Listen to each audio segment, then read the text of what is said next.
اذان دے دیں کس پر دے اللہ اکبر اللہ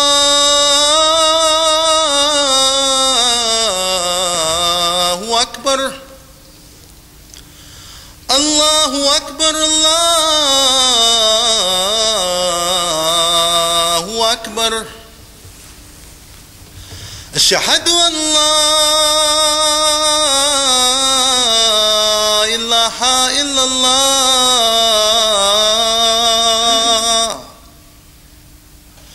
اشہد ان لا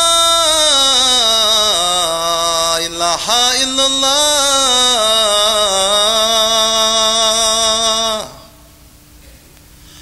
اشہد ان محمد رسول اللہ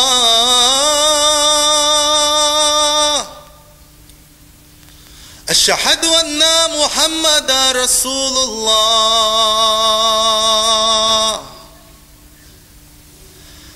حی علی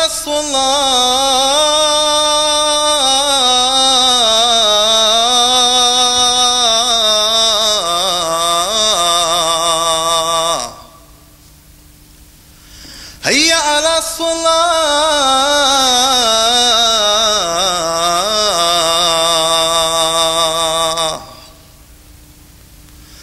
حی علی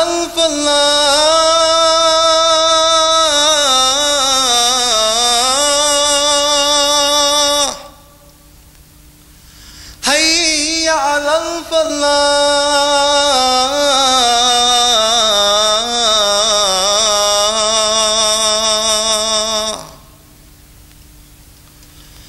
اللہ اکبر اللہ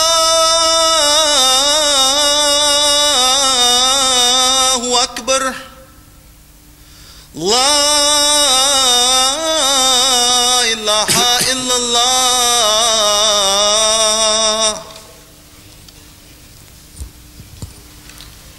اشہد ان لا الہ الا اللہ وحدہ لا شریک له واشهد ان محمدا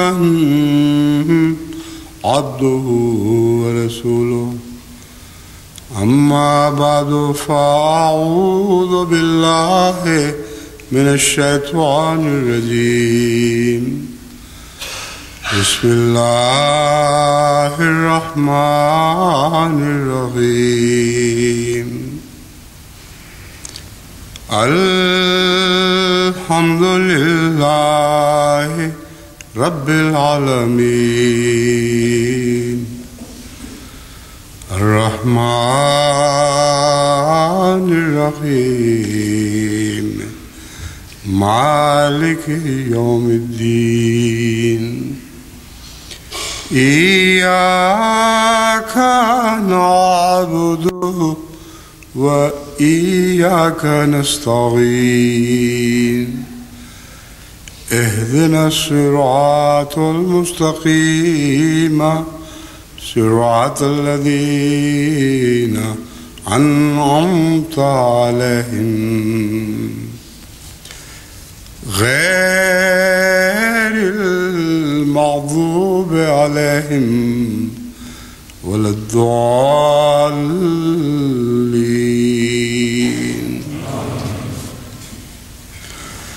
ألف لام ميم ذلك الكتاب لا ريب فيه هدى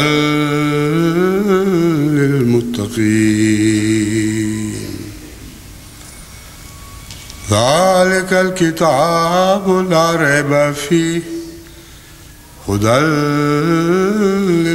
للمتقين الذين يؤمنون بالغيب ويقيمون الصلاة ومما رزقناهم ينفقون. سورہ البقرہ کی یہ پہلی آیات ہیں جن کی میں نے تلاوت کی ہے. اسی تعلق میں بعد میں آنے والی بعض آیات کو بھی تلاوت کروں گا تاکہ ان دو مضامین کو جو مظاہر الگ الگ ہیں اکٹھا باندھوں۔ سورہ بقرہ کی آیت 11 اور 12 میں اللہ تعالیٰ فرماتا ہے، یا 10 اور 11 میں، یخادعون اللہ والذین آمنوا، یخادعون اللہ والذین آمنوا وما يخدعون الا انفسهم وما يشعرون في قلوبهم مرض فزادهم الله مرضا ولهم عذاب عليم بما كانوا يكذبون۔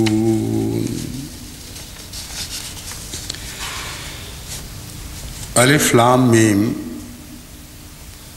انا اللہ عالم، میں اللہ ہوں سب سے زیادہ جاننے والا۔ ذالک الکتاب لا ریب فیہ، یہ وہ کتاب ہے جس کے بارے میں قطعاً کوئی شک نہیں، نہ کسی شک کی گنجائش ہے۔ یہاں ذالک الکتاب سے قرآن کریم کی عظمت کی طرف بھی اشارہ ہے اور ان پیشگوئیوں کی طرف بھی جس میں قرآن کریم کے ظہور کا ذکر فرمایا گیا تھا۔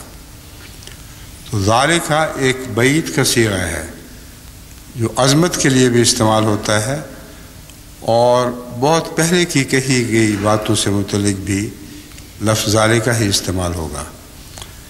تو مراد یہ ہے کہ میں اللہ سب سے زیادہ جاننے والا ہوں، اور یہ کتاب جس کی عظمت کو انسان چھو نہیں سکتا، وہ بہت اونچی کتاب ہے اور الکتاب ہے، کامل ہے، لا ریب فیہ، اس میں کسی شک کی کوئی گنجائش نہیں۔ یہی وہ قرآن ہے جس کی تلاوت کی جا رہی ہے، اور ساتھ ہی یہ فرمایا گیا کہ یہی وہ قرآن ہے جس کی باتیں گزشتہ انبیاء نے بھی کی تھی اور اپنی اپنی قوموں سے وعدہ کرتے آئے تھے کہ ایک کامل کتاب اتاری جائے گی۔ بس یہی وہ کتاب ہے جو اتاری گئی ہے، اور فرمایا اس کی خاص صفت یہ ہے لا ریب فیہ، ایک ذرہ بھی اس میں شک نہیں، کسی شک کی کوئی گنجائش نہیں، مگر ہدی للمتقین، ہدایت صرف متقیوں کو دے گی۔ غیر متقی اس کتاب کے متعلق لاکھ شک میں مبتلا رہیں، یہ شک پیدا کرنے کی کوشش کرتے رہیں۔ تقوی شرط ہے ہدایت کے لیے جو یہ کتاب لے کے آئی ہے۔ اگر تقوی سے عاری دل ہیں، اگر دل بنیادی سچائی کے تصور سے ہی خالی ہیں، تو ان کے لیے یہ کتاب کسی ہدایت کا موجب نہیں بنے گی۔ پھر فرمایا الذین یؤمنون بالغیب، وہ کون لوگ ہیں جو تقوی سے بھرے ہوئے دل رکھتے ہیں؟ یؤمنون بالغیب، وہ غیب پر ایمان لاتے ہیں۔ اب اللہ کی ذات ایک حیثیت سے غیب ہے۔ روزمرہ کی زندگی میں اکثر انسانوں کی زندگی سے اللہ تعالیٰ غیب ہی رہتا ہے، لیکن یؤمنون بالغیب کا مطلب یہ ہے کہ وہ غیب ان کے لیے حاضر ہو جاتا ہے۔ وہ ایک ایسے غیب پر ایمان لاتے ہیں جو ہمیشہ ان کے ساتھ رہنے والا غیب ہے، نہ دکھائی دینے کے باوجود وہ ہمیشہ کا ساتھی ہے۔ اور جب ایسے خدا کے اوپر ایمان لائیں جس کے ہمیشہ حاضر ہونے کا یقین دل میں ہو، تو اس کے نتیجے میں دو باتیں خود بخود پیدا ہوں گی۔ یقیمون الصلاۃ، وہ نماز کو قائم کرتے ہیں۔ نماز کو اس لیے قائم نہیں کرتے کہ ایک فرضی خدا کے تصور میں نمازیں پڑھتے ہیں، کیونکہ وہ غیب جس پر ایمان ہے وہ حاضر ہو جاتا ہے اور نمازوں میں ان کے سامنے رہتا ہے۔ یہی تشریح حضرت اقدس محمد مصطفیٰ صلی اللہ علیہ وآلہ وسلم نے مختلف اصطلاحوں کے ضمن میں بیان فرمائی کہ مومن کی نماز تو ایسی ہے جیسے خدا اسے دیکھ رہا ہو یا وہ خدا کو دیکھ رہا ہو۔ اور دوسری بنیادی صفت یہ مما رزقناہم ینفقون، جو کچھ ہم نے ان کو عطا کیا ہے اس میں سے وہ ضرور خرچ کرتے ہیں، یعنی اللہ کی راہ میں۔ اب لفظ غیب ہے جس کو نہ سمجھنے کے نتیجے میں دنیا میں کئی قسم کی خرابیاں دکھائی دیتی ہیں۔ بعض لوگوں کے لیے غیب سے مراد یہ ہے کہ اللہ ان کی زندگی میں کبھی بھی حاضر نہیں ہوتا، وہ غیب ہی رہتا ہے۔ نماز کے وقت بھی غیب ہوتا ہے اور خرچ کے وقت بھی غیب ہوتا ہے۔ وہ سمجھتے ہیں کہ جو کچھ ہمیں خدا نے عطا فرمایا ہے اس کا خدا کو بھی علم نہیں، ہم جانتے ہیں جو ہمیں ملا ہوا ہے اور کوئی نگران نہیں، ہم جو چاہیں خرچ کریں، جتنا چاہیں سمجھیں کہ خدا نے دیا ہے، وہ چونکہ غیب ہے اس کو کیا پتہ، یعنی دینے والا تو غیب ہے اور لینے والا حاضر ہے۔ اس غیب کو نہ سمجھنے کے نتیجے میں تمام دنیا میں ان لوگوں کے چندوں میں کمزوری آ جاتی ہے جو غیب کا یہ مطلب لیتے ہیں۔ مما رزقناہم ینفقون کا بالکل الگ مفہوم ہے جس کو لے کر وہ آگے بڑھتے ہیں۔ ان کے تمام چندے مبنی ہیں اس بات پر کہ جو کچھ ہمیں ملا ہے ہم ہی جانتے ہیں، کسی کو کوئی علم نہیں، اللہ بھی غیب، لوگ بھی غیب، اور ہم جتنا چاہیں خرچ کریں ہم یہی کہہ سکتے ہیں، یہی دکھا سکتے ہیں کہ دیکھو ہم دین کی راہ میں خرچ کر رہے ہیں، لیکن اس شرط کو پورا نہیں کرتے۔ اور اسی شرط کی طرف اشارہ فرماتے ہوئے اللہ تعالیٰ ان کی ایک اور صفت بعد میں بیان فرماتا ہے، یعنی سورہ بقرہ کی وہ 10 اور 11 آیات جن کی میں آپ کے سامنے تلاوت کی تھی۔ یخادعون اللہ والذین آمنوا، اپنے چندوں کے معاملات میں وہ اللہ کو بھی دھوکہ دیتے ہیں اور اللہ والوں کو بھی دھوکہ دیتے ہیں، یعنی سمجھتے ہیں کہ دھوکہ دے دیا ہے۔ اب نظام جماعت سے جو لوگ اپنی آمد چھپاتے ہیں، نظام جماعت کا اکثر یہی سلوک ہے کہ ان کے معاملات میں اندر اتر کر ان کا جائزہ نہیں لیتا، تو ان سے غائب بھی رہتے ہیں اور کہتے ہیں بس اتنا ہی ہمیں خدا نے دیا تھا، اتنا ہی ہم خدا کو واپس کر رہے ہیں اسی حساب سے، اور اللہ کو بھی دھوکہ دیتے ہیں اور ان مومنوں کو بھی جو خدا کے نظام کی حفاظت پر مامور ہوتے ہیں۔ بس یخادعون اللہ والذین آمنوا میں آمنوا سے مراد نظام جماعت کا وہ حصہ ہے جو جماعت احمدیہ کے انفاق فی سبیل اللہ پر نگران ہے، لیکن دھوکہ دینے کی کوشش تو کرتے ہیں۔ وما یخدعون الا انفسهم وما یشعرون، وہ ہرگز دھوکہ نہیں دے سکتے، نہ دیتے ہیں مگر اپنے نفوس کو۔ مرنے کے وقت ان کو سمجھ آئے گی کہ ہم کس کو دھوکہ دیتے رہے ہیں اور کیا دھوکہ دیتے رہے ہیں، جب خرچ کا وقت گزر چکا ہوگا۔ ایسے لوگوں کے متعلق ایک اور پیشگوئی ہے، وہ یہ کہ فی قلوبہم مرض فزادہم اللہ مرضا، یہ لوگ جو خدا کی راہ میں خساست سے کام لیتے ہیں، ان کی حالت ہمیشہ بد سے بدتر ہوتی چلی جاتی ہے۔ کن معنوں میں وہ بد سے بدتر ہوتی ہے اس کی بہت بڑی تفصیل ہے، جس کے متعلق بعض دوسرے مواقع پر میں نے بیان بھی کیا تھا کہ ان کا سب سے پہلے تو ان کے دل کا امن اٹھ جاتا ہے، نہ ان کی اولادیں ان کی رہتی ہیں، نہ ان کے اموال کے وہ فوائد ان کو پہنچتے ہیں جو دل کو تسکین بخشنے والے فوائد ہیں۔ ایک بھڑکی سی لگی رہتی ہے، اور کمائیں اور کمائیں اور اکٹھا کر لیں، لیکن وہ اکٹھا کرنا جہنم کی آواز کی طرح ہے جو یہ کہتی ہے حل میں مزید۔ جب بھی جہنم سے پوچھا جائے گا، یعنی اللہ تعالیٰ ایک تمثیلی زبان میں ہمیں بتا رہا ہے کہ اور چاہیے کچھ ایندھن، تو وہ کہے گی حل میں مزید، اور بھی ہے تو وہ بھی ڈال دے۔ تو یہ مال کی محبت میں دیوانے لوگ ہمیشہ حل میں مزید کی آواز اٹھاتے ہیں، کہیں سے کچھ مل جائے، کہیں سے بچت ہو جائے، حکومت کا پیسہ مارا جائے یا عوام کا یا جماعت کا، جس طرح بھی بس چلے، وہ دن بدن مال کی محبت میں بڑھتے چلے جاتے ہیں۔ وَلَهُمْ عَذَابٌ عَلِيمٌ بِمَا كَانُوا يَكْذِبُونَ، ان کے لیے ایک دردناک عذاب مقدر ہے اس وجہ سے کہ وہ جھوٹ بولتے رہے ہیں، اپنے آپ سے بھی، اپنے نفس سے، اپنی اولادوں سے، سب سے وہ جھوٹے ہیں۔ یہ وہ آیات ہیں جنہیں آج کا میں نے موضوع اس لیے بنایا ہے کہ آج کل ایک مالی سال جماعت کا ختم ہو رہا ہے، اور بعض جماعتوں کی طرف سے مجھ سے یہ مطالبہ کیا گیا ہے کہ دعا کریں کہ اللہ ہمیں اپنے سارے وعدے پورا کرنے کی توفیق عطا فرمائے۔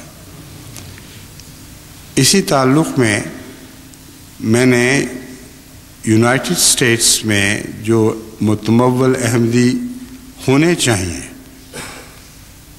ان کا جائزہ بھی لیا، اور میں یہ دیکھ کر حیران رہ گیا کہ ان میں بھاری تعداد وہ ہے جن پر ان آیات کا اطلاق ہو رہا ہے اور وہ نہیں جانتے، ان کو احساس ہی نہیں کہ ہم کس کشتی میں بیٹھے ہوئے ہیں۔ یہ وہ کشتی ہے جس کا غرق ہونا مقدر ہو چکا ہے، اور میرا فرض ہے کہ اب میں ان کو متنبہ کر دوں، اس کے بعد وہ جانے اور اللہ ان سے نپٹے گا۔ لیکن میں نے ساتھ ہی یہ فیصلہ بھی کر لیا ہے، اور اس کے متعلق میں بعد میں کچھ اور عرض کروں گا، کہ وہ سب لوگ جن کے متعلق مجھے علم ہے کہ ان کے اموال اس سے بہت زیادہ ہے جتنا وہ چندوں میں ظاہر کرتے ہیں، ایسا علم ہے کہ میں قطعیت کے ساتھ اس بات پر قسم اٹھا سکتا ہوں کہ یہ جھوٹ بول رہے ہیں، ان کو خدا نے اس سے بہت زیادہ دیا ہے، کیونکہ جس قسم کے ان کے پیشے ہیں اس میں لازم ہے کہ اس سے 10 گنا یا زیادہ آمد ہو جتنی وہ ظاہر کرتے ہیں۔ اس بات کو میں نے پرکھا بعض ایسے مخلصین کی آمد اور چندوں کے حساب سے جن کے متعلق میں حلفیہ شہادت دے سکتا ہوں کہ انہوں نے کبھی جماعت کے معاملے میں کوئی بدجانتی نہیں کی۔ چندہ دیا ہے تو کوشش کی ہے کہ چھپا کر دیں، لیکن جو ظاہر دیا ہے وہ بھی اتنا زیادہ ہے کہ انہی کی ہم پیشہ لوگوں کی 10 سال کی چندوں کی ادائیگی سے ان کے 1 سال کی ادائیگی بہت بڑھ کر ہے۔ اور ان سے جب میں نے حساب پوچھا تو پتہ چلا کہ اللہ تعالیٰ نے یہاں کے بعض پیشہ والوں کو اتنی آمد عطا فرمائی ہے کہ جس طرح وہ خدا تعالیٰ کے فضل سے اللہ کی راہ میں جھوٹ نہیں بولتے، اگر سب لوگ ایسا ہی کریں تو جماعت امریکہ کی تمام ضرورتیں صرف چندہ عام سے پوری ہو سکتی، نہ صرف آج کی بلکہ آئندہ سالوں کی بھی تمام جماعتی تعمیرات کے اخراجات چندہ عام سے پورے ہو سکتے ہیں۔ بلکہ تبلیغ کے لیے بھی اتنا روپیہ بچ جائے گا کہ آپ تصور بھی نہیں کر سکتے کہ کس طرح اللہ تعالیٰ آپ کو تبلیغ کے لیے اتنا روپیہ مہیا کر سکتا ہے کہ کثرت اور شوق کے ساتھ اس راہ میں جتنا چاہیں خرچ کریں، کبھی کمی محسوس نہیں ہوگی۔ اس ضمن میں کچھ اور باتیں میں اس مضمون کے خطبے کے آخر پر پھر بیان کروں گا۔ اب میں آپ کے سامنے چند احادیث رکھتا ہوں جن کا اس مضمون سے گہرا تعلق ہے۔ سب سے پہلی بات یہ کہ خدا تعالیٰ ایسے بندوں کی نگرانی کرتا ہے جو اپنے آپ کو خدا کی طرف منسوب کرتے ہیں، اور یہ خیال کہ ان سے وہ خدا کی نظر سے اوجھل رہ جاتے ہیں، یہ بالکل غلط اور بیہودہ خیال ہے جس کو رسول اللہ صلی اللہ علیہ وسلم رد فرما رہے ہیں۔ اس حدیث کو سمجھنے کے لیے ضروری ہے کہ یہ سمجھیں، یہ مراد نہیں ہے کہ دنیا میں جتنے لوگ اموال کماتے ہیں ان سب پر اس حدیث کا اطلاق ہو رہا ہے۔ اس حدیث کا اطلاق خدا کی راہ میں خرچ کرنے والوں پر ہوتا ہے، جن سے توقع کی جاتی ہے کہ جو کچھ اللہ انہیں عطا فرماتا ہے اس میں سے وہ دیں گے۔ چنانچہ ان کی نگرانی صبح شام ہو رہی ہے۔ حضرت ابو ہریرہ رضی اللہ تعالیٰ عنہ کی روایت ہے جو بخاری کتاب الزکوٰۃ سے لی گئی ہے کہ آن حضرت صلی اللہ علیہ وآلہ وسلم نے فرمایا، ہر صبح 2 فرشتے اترتے ہیں، ان میں سے ایک کہتا ہے اے اللہ خرچ کرنے والے سخی کو اور دے۔ اب یہ تو مراد نہیں ہے کہ ہر خرچ کرنے والے کے لیے فرشتے دعائیں کرتے ہیں، مراد وہی ہیں جو وہ لوگ جن کا میں ذکر کر چکا ہوں کہ جن کو خدا کی راہ میں خرچ کرنا چاہیے اور وہ دل کھول کے خرچ کرتے ہیں۔ ایک کہتا ہے اے اللہ خرچ کرنے والے سخی کو اور دے، اور اس کے نقش قدم پر چلنے والے اور پیدا کر۔ ظاہر ہے کہ یہاں نیک لوگ مراد ہیں صرف، اور یہ بھی ظاہر ہے کہ ایسے نیک لوگوں کی مثال پر آہستہ آہستہ اور خدمت کرنے والے پیدا ہوتے رہتے ہیں، اور جو پیدا ہوتے ہیں ان کے متعلق الہی تقدیر ہے اور اس کے فرشتے مامور ہیں کہ ان کے لیے دعائیں کریں اور ان جیسے خدمتگار اور پیدا کرنے کے سامان پیدا کریں۔ اور یہ بات بھی میرے وسیع تجربے میں ہے، ہمیشہ خدمت دین کی خاطر دل کھولنے والوں کے ساتھ ویسے ہی لوگ اور پیدا ہوتے رہتے ہیں، جو نہ صرف اموال خرچ کرنے میں تردد نہیں کرتے بلکہ وقت خرچ کرنے میں تردد نہیں کرتے، انہی کی طرح نیک بنتے چلے جاتے ہیں۔ اور یہ وہ سلسلے کی اہم ضرورت ہے جسے ہمیں بہرحال پورا کرنا چاہیے۔ اس وقت کثرت کے ساتھ خدا کی راہ میں تقوی شعار خرچ کرنے والے چاہیے، جن کو اللہ کی تقدیر برکت دے، جن کے اپنے اموال میں بھی برکت پڑے لیکن ان کے ساتھیوں میں بھی برکت پڑے اور ان کے نیک اعمال میں برکت پڑے۔ اس طرح جماعت کو ہر قسم کے خدمتگار مہیا ہونے شروع ہو جائیں، اور ایسا ہو رہا ہے۔ میں چاہتا ہوں کہ اور بھی ہو، اور امریکہ کی جماعتیں بھی اس سے فائدہ اٹھائیں۔ دوسرا کہتا ہے اے اللہ روک رکھنے والے کنجوس کو ہلاکت دے، اس کا مال و متاع برباد کر۔ اب یہ دعا تو عام دنیا دار روک رکھنے والے کے حق میں کبھی بھی نہیں ہوتی۔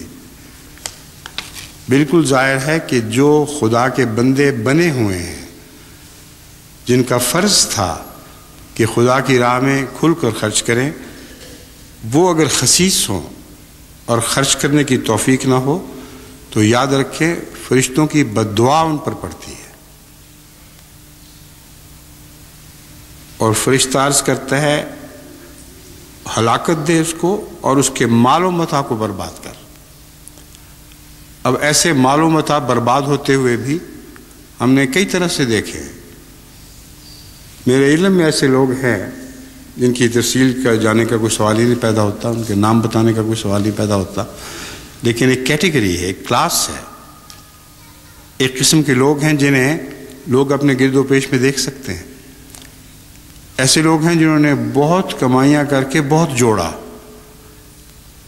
اور پھر خیال آیا کہ اس کو تجارت میں لگا دیں، اور اکثر صورتوں میں ساری تجارتیں برباد ہوئی۔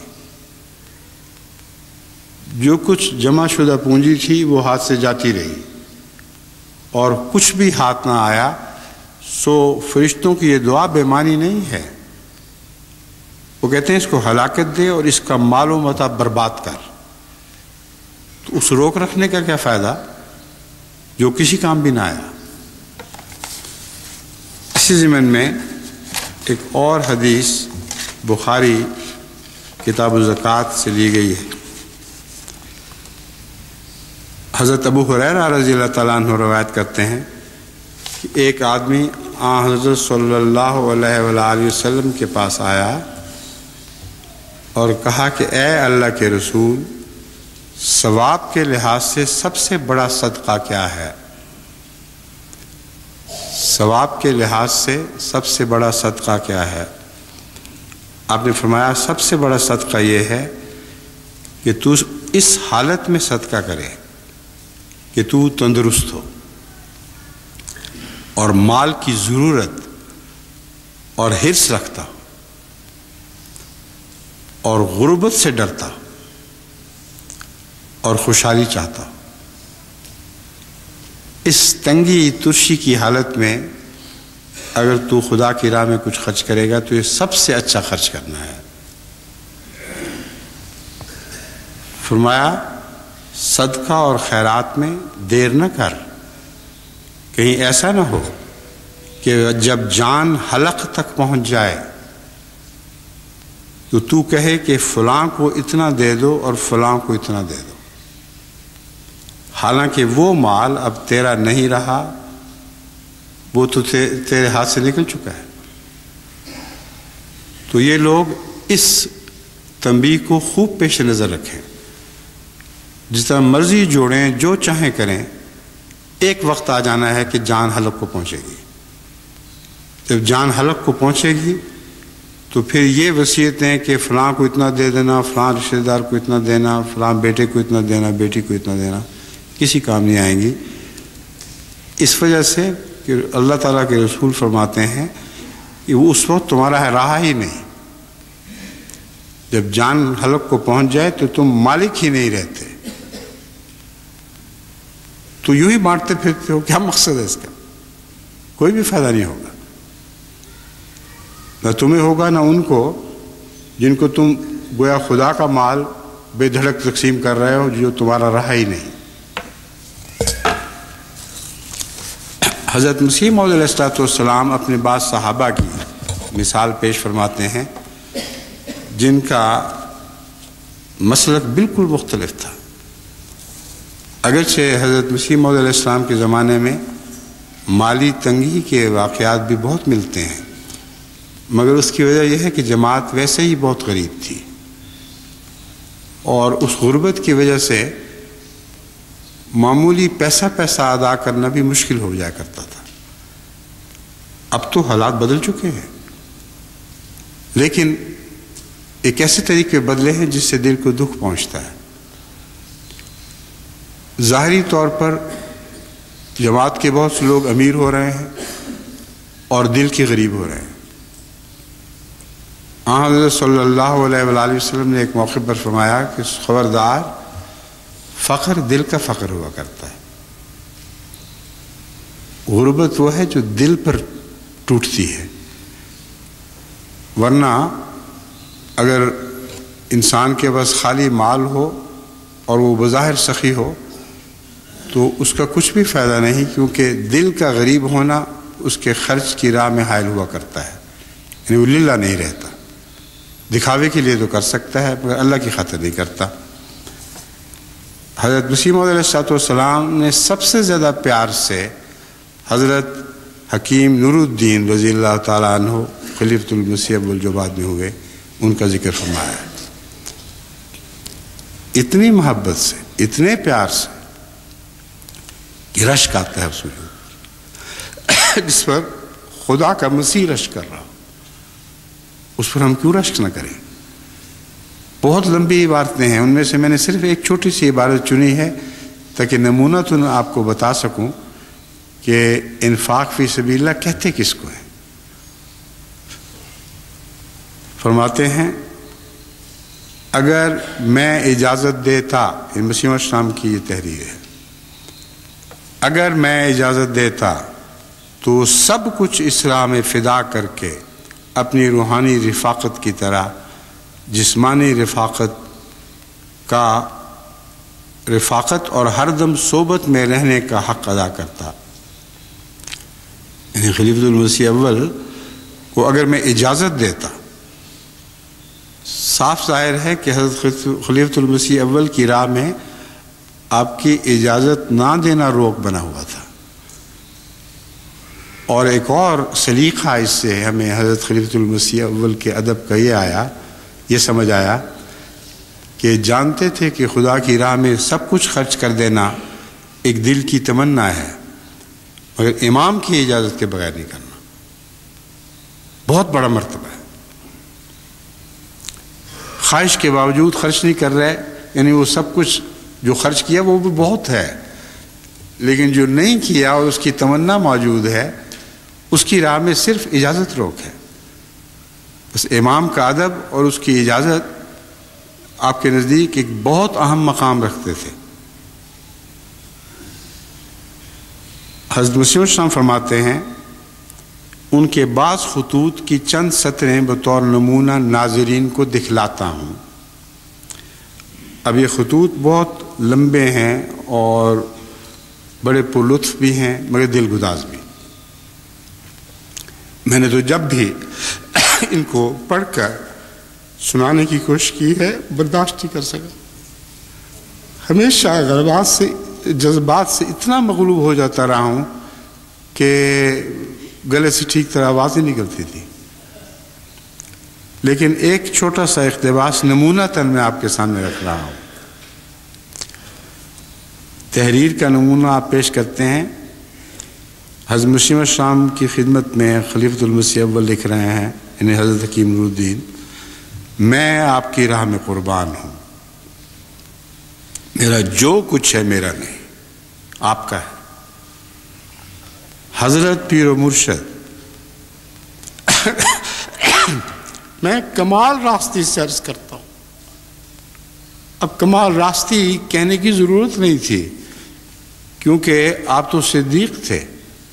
حضرت مسیح موعود علیہ السلام جانتے تھے کہ راستی کے سوا اس کا کوئی کلام نہیں ہے، مگر پھر بھی اپنے جوش میں عرض کرتے ہیں میں کمال راستی سے عرض کرتا ہوں کہ میرا سارا مال و دولت اگر دینی اشاعت میں خرچ ہو جائے تو میں مراد کو پہنچ گیا. اگر پہنچ جائے، میں لفظ اگر وہ لفظ ہے جس کے متعلق میں پہلے بات کر چکا ہوں. روک تھی تو مسیح موعود علیہ السلام کی طرف سے روک تھی. آپ سب مال نہیں لینا چاہتے تھے، اور یہ ایک ایسا اسلوب ہے ادب کا جسے جماعت کو ہمیشہ پیش نظر رکھنا چاہیے. پیش کرتے ہیں بعض لوگ، اور بھی ایسے ہیں، اب بھی ہیں، جو یہ کہتے ہیں کہ سب کچھ لے لیں لیکن میرا دل اجازت نہیں دیتا، اور اس اجازت نہ دینے کا مجاز مجھے مسیح موعود علیہ السلام نے بنایا ہے. آپ بھی بعض موقعوں پر اجازت نہیں دیتے تھے، اس لیے نہیں کہ نعوذ باللہ آپ کو خدمت کرنے والے کے اخلاص پر شک تھا، اس لیے آپ جانتے تھے کہ سب کچھ لینا بعض خرابیاں بھی پیدا کر سکتا ہے. ایک ان میں سے مثلا یہ ہے کہ بہت سے ایسے لوگ ہیں جن کی محرومی ننگی ہو جائے گی. کچھ ایسے ہوں گے جو سب کچھ دے رہے ہوں گے، اور کچھ ایسے ہوں گے جو بہت کچھ اپنے لیے روک رکھ رہے ہوں گے.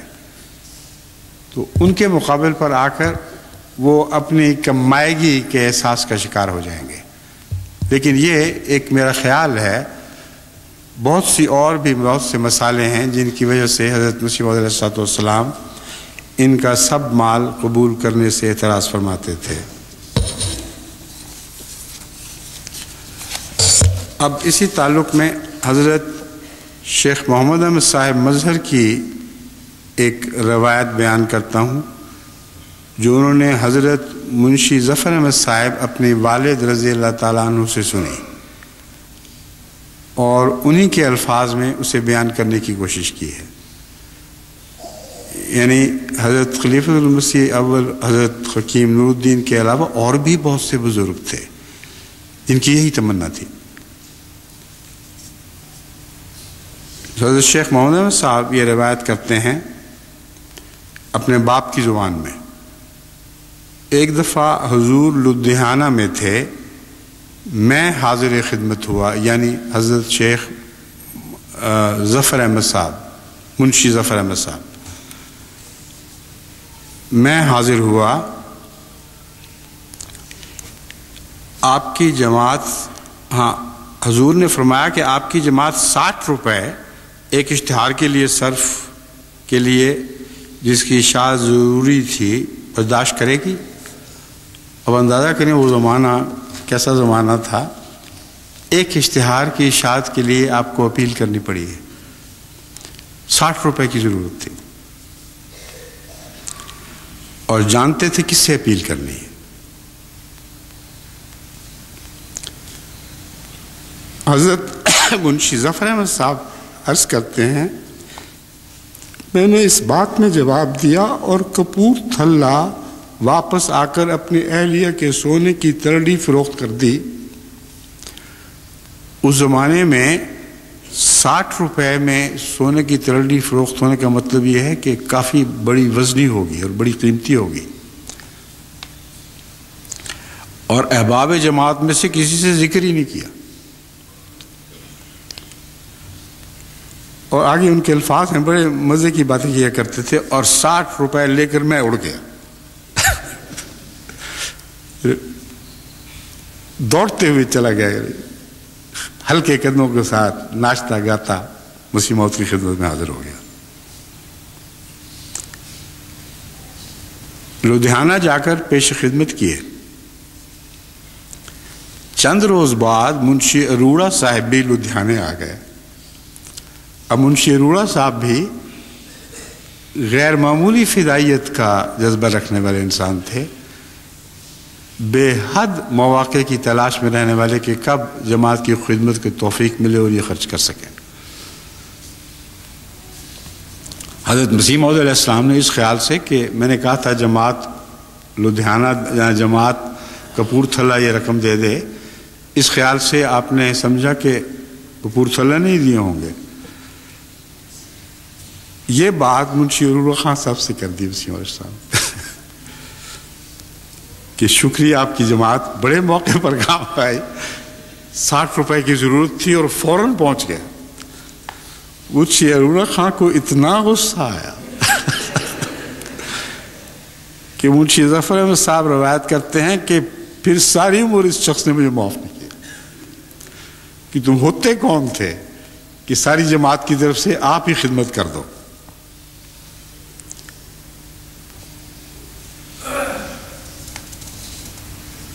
حضرت مسیح موعود علیہ السلام نے یہ دیکھ لیا کہ غلطی سے بات ہو گئی ہے، ان کے سامنے اس کو ٹھنڈا کرو. اب یہ فرمایا منشی صاحب خدمت کرنے کے بہت سے موقع آئیں گے، اب گھبرائیں نہیں. اس کے باوجود کہتے ہیں منشی صاحب مجھ سے ناراض رہے اور خدمت کے بہت مواقع ملے ہیں ان کو، اس میں کوئی شک نہیں.